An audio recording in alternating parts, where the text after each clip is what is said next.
മാനവകുലത്തിന്റെ വൈവിധ്യങ്ങളെ കോർത്തിണക്കി ജാതി മത വർണ്ണ വർഗ വ്യത്യാസങ്ങൾക്ക് അതീതമായി ഒരൊറ്റ ജനതയായി ലോകത്തിന്റെ ഹൃദയമായി ഇന്ത്യ മാറിക്കഴിഞ്ഞു. അതിന് നമ്മെ പ്രാപ്തമാക്കിയത് ജനാധിപത്യത്തിന്റെ വിശുദ്ധ ഗ്രന്ഥമായ ഭരണഘടനയാണ്. ആ ഭരണഘടന പ്രാബല്യത്തിൽ വന്ന ദിനമായ ജനുവരി 26 നാം റിപ്പബ്ലിക് ദിനമായി ആഘോഷിക്കുന്നു. 1947 ഓഗസ്റ്റ് 15 ഇന്ത്യക്ക് സ്വാതന്ത്ര്യം ലഭിച്ചുവെങ്കിലും രാജ്യത്തിന്റെ മുന്നോട്ടുള്ള പ്രയാണം എങ്ങനെയാവണമെന്ന് കൃത്യമായി വരച്ചുവെച്ച ഭരണഘടന നിലവിൽ വന്നത് 1980 ജനുവരി 26 അതെ, അന്നാണ് ഇന്ത്യ ഒരു പരമാധികാര ജനാധിപത്യ രാജ്യമായത്. രാഷ്ട്രശില്പികളുടെ നേതൃത്വത്തിൽ ആണ്ടുകളുടെ അധ്വാനത്താൽ ഇന്ത്യക്ക് ഒരു ലിഖിത ഭരണഘടനയുണ്ടായി.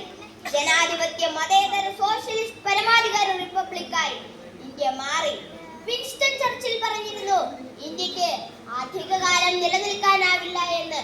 കാരണം വിവിധ ജാതി മത വേഷഭാഷ ഭിന്നതകൾ ഇന്ത്യയെ തകർക്കുമെന്ന്. പക്ഷേ എല്ലാ കണക്കുകൂട്ടലുകളും തെറ്റിച്ച് നമ്മുടെ രാജ്യം അതിജീവിച്ചു. ഏറ്റവും ശക്തമായ ഭരണഘടനയുടെ തണലിലാണ് ഇന്ത്യ നിലനിന്നത്.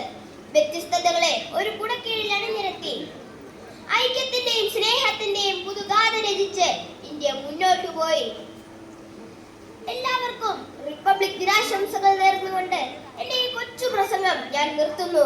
നന്ദി, നമസ്കാരം.